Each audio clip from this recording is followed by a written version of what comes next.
കുവൈത്തിൽ വിദേശ വിമാന സർവീസുകൾ പൂർണ്ണമായി സാധാരണ നിലയിലാകാത്തത് ആയിരക്കണക്കിന് പ്രവാസികളെ യാത്രാ പ്രതിസന്ധിയിലാക്കിയിരിക്കുകയാണ്. ജൂൺ 1 പ്രവർത്തനം പുനരാരംഭിച്ച ടെർമിനൽ 1 ജൂൺ 3 ആക്രമണം നടന്നതോടെ വീണ്ടും അടയ്ക്കുകയായിരുന്നു.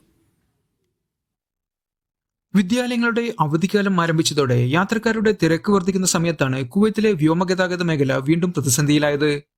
3 മാസത്തെ ഇടവേളയ്ക്ക് ശേഷം ജൂൺ 1 വിദേശ വിമാന കമ്പനികൾക്കായി ടെർമിനൽ 1 വീണ്ടും തുറന്നത്. ആദ്യ സർവീസ് അബുദാബിയിലേക്കുള്ള ഇത്തിഹാദ് എയർവേസിന്റേതായിരുന്നു.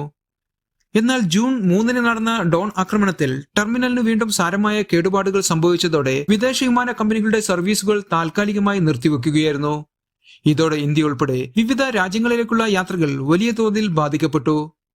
വിമാന ടിക്കറ്റ് ലഭ്യത കുറയുകയും നിരക്കുകൾ കുത്തനെ ഉയരുകയും ചെയ്തതോടെ സാധാരണ യാത്രക്കാർ ഏറെ ബുദ്ധിമുട്ടുകയാണ്.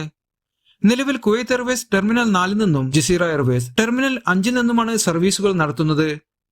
വിദേശ വിമാന കമ്പനികൾ ടെർമിനൽ 1 അറ്റകുറ്റപ്പണിയും സുരക്ഷാ ക്ലിയറൻസും പൂർത്തിയാക്കുന്നതുവരെ കാത്തിരിക്കുകയാണ്. അതേസമയം കുവൈത്ത് എയർവേസും ജസീറ എയർവേസും ഘട്ടം ഘട്ടമായി കൂടുതൽ അന്താരാഷ്ട്ര സർവീസുകൾ പുനരാരംഭിച്ചിട്ടുണ്ട്. എന്നാൽ നിരവധി റൂട്ടുകളിൽ ഇപ്പോഴും സർവീസുകൾ പരിമിതമായി തുടരുകയാണ്. അവധിക്ക് നാട്ടിലേക്ക് പോകാൻ ഇരുന്നവരും കുവൈത്തിലേക്ക് മടങ്ങിയെത്തുവാൻ ഇരുന്നവരുമടക്കം ആയിരക്കണക്കിന് യാത്രക്കാരാണ് അനിശ്ചിതത്വത്തിൽ കഴിയുന്നത്.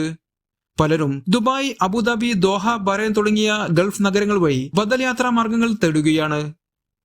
ടെർമിനൽ 1 അറ്റകുറ്റപ്പണികൾ പുരോഗമിക്കുകയാണെന്നും സുരക്ഷാ സാഹചര്യം വിലയിരുത്തിയ ശേഷം മാത്രമേ വിദേശ വിമാന സർവീസുകൾ പൂർണ്ണമായി പുനരാരംഭിക്കുമെന്നാണ് ലഭിക്കുന്ന സൂചനകൾ.